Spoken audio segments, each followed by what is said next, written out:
Hey guys, welcome back to the Hillside. If you're new here, my name is Salisha and this is Hillside Homesteading.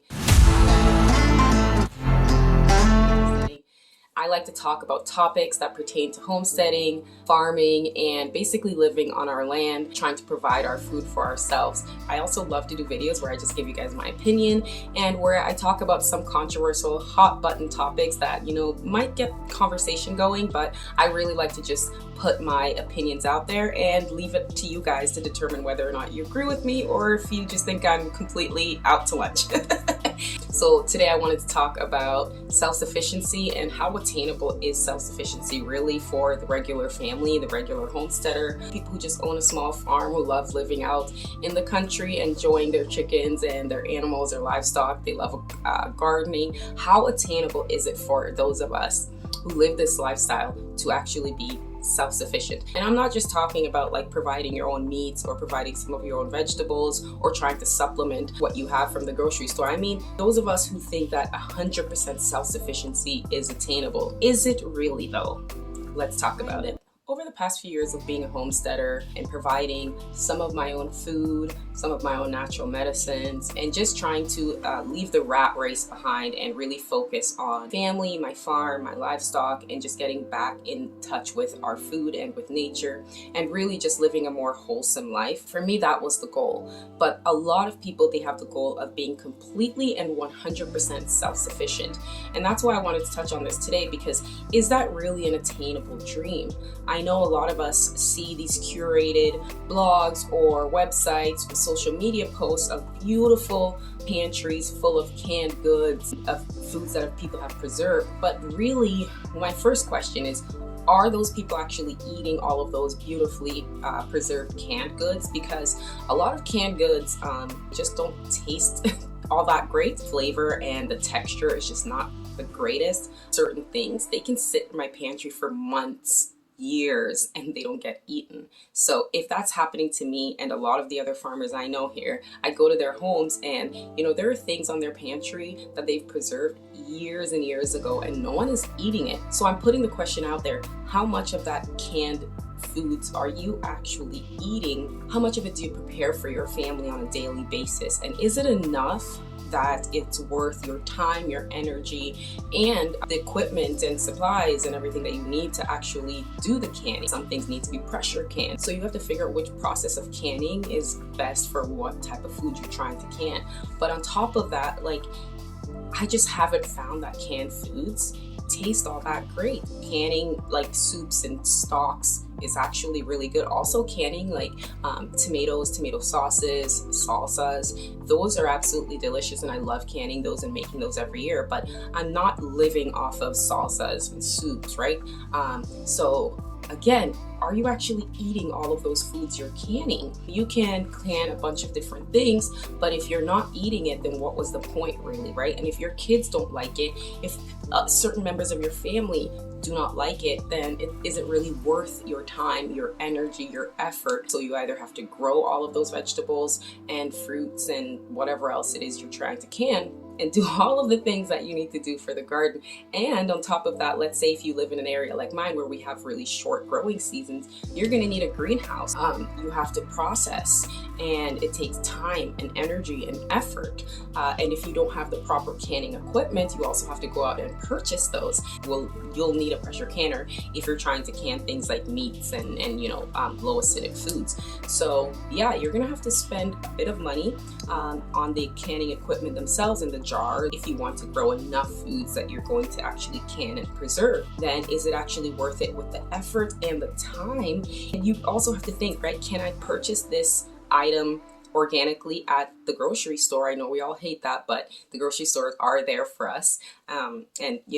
We all have to utilize the grocery store no matter what anybody tells you. We all have to still go to the grocery store. Is it going to be worth it to do all of that and spend all of the money if you can purchase that same thing at the grocery store? And if I bought, let's say, a certain amount of canned foods and I did the calculations based on how much I would have to purchase for seeds and soil and fertilizers, and then the time it takes to weed and mend and tend tend to the garden and harvest, and then the time to process all of that, and then the equipment to actually can, and all of that, taking all of that into consideration, sometimes it's easier to just purchase the item from the grocery store. It's just more convenient. Sometimes it makes more financial sense. It makes more sense with your time and your energy, because also being on the farm, we are limited in the amount of time and energy we have to put to any given task, or purchase it from another farm, like a smaller local farm, right? You're still giving back to the community. And I actually love purchasing things from local farms, because not only am I giving back to the community, I'm supporting another local farmer who's just like me. I feel great about it, because I feel like I'm not giving my money to a big box store. I'm giving my money to a local farmer, and I feel good about that. But I think another point is, if you're trading in your 9-to-5 rat race for a rat race on the farm, what's the benefit of trading one rat race for the next? If you're doing backbreaking work, tending to your garden, for example, all summer long, like for 6 months straight, and you're trying to harvest your vegetables and preserve them and get them into your pantry. Now, are you just trading in the 9-to-5 rat race for a different type of rat race? And that's a really good question you have to ask yourself.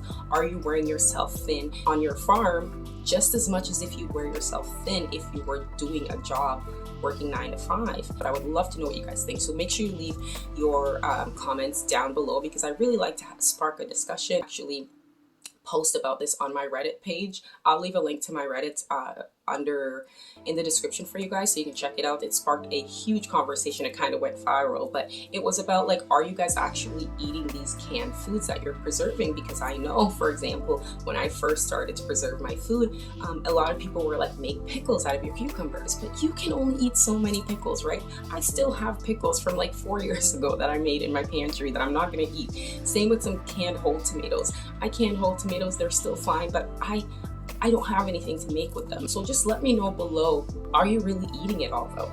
Because one of the things that I find kind of fishy, whenever I see those perfectly curated blogs or pictures or videos of people's pantries, and we see a lot of them on YouTube as well. I mean, it's constantly stocked, it's full all the time, no matter what time of year or day. If they show you the pantry, it's completely full, and it always looks full. So again, are they eating it? And of course, you're not going to let your pantry go empty. That's not what I'm saying. If you're eating this all throughout the winter, I should see a dent in the cans. I should see, the space where you've eaten some of the things, but it just seems like it's always perfectly curated, as if you're walking into some kind of museum. I don't see them using the canned foods that they're claiming they're using. Not an attack, because I love canning some of my things as well, but I just think a lot of those are really for show. A lot of them are to get people to like, because it does look beautiful to see a bunch of different canned goods like lined up all beautiful on a display in a pantry or in a cold root cellar or whatever it is. It's beautiful, and it gets people to like. Last thing I'll say is to just be realistic in your goals when it comes to being 100% self-sufficient. I don't really believe there is such a thing as being 100% self-sufficient, but the closer we get to providing what we need for ourselves, the better we feel about it.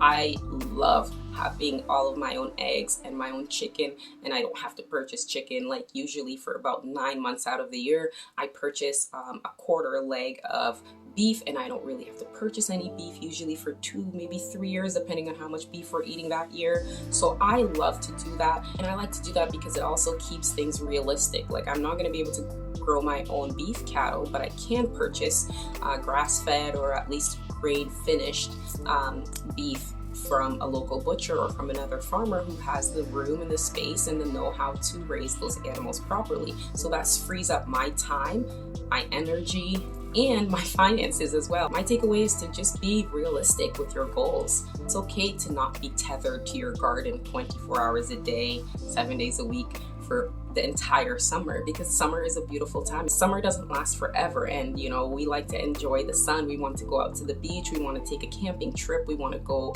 away, and if you're tethered to your garden because you have to preserve these foods because that's the only way you're going to be able to eat for the winter, only grow the things that you and your family love to eat. So for me, I'm really focusing on producing a lot of my own fruit, because the vegetables I do grow, I like to blanch and freeze them. I find it much more appetizing, much more delicious to pop some broccoli or whatever it is out of the freezer and dump it into whatever meal I'm cooking. Give yourself grace that it's okay to purchase some things from the grocery store. And also remember, some crops are going to fail, so you definitely will have to go and restock from either a local farmer or a grocery store in case something fails. Thank goodness that we have the grocery store and that we have other farmers. And on top of that, we need staples like sugar and flour and oats and things like that we're not going to be able to grow our own wheat. It's okay to not provide everything for yourself, even though it is a great goal. To try and provide 100% of your own food is kind of a utopian fantasy. It's just not realistic, and if you try to do that for too long, you're going to wear yourself out just as much as you would wear yourself out if you were doing a 9-to-5 job.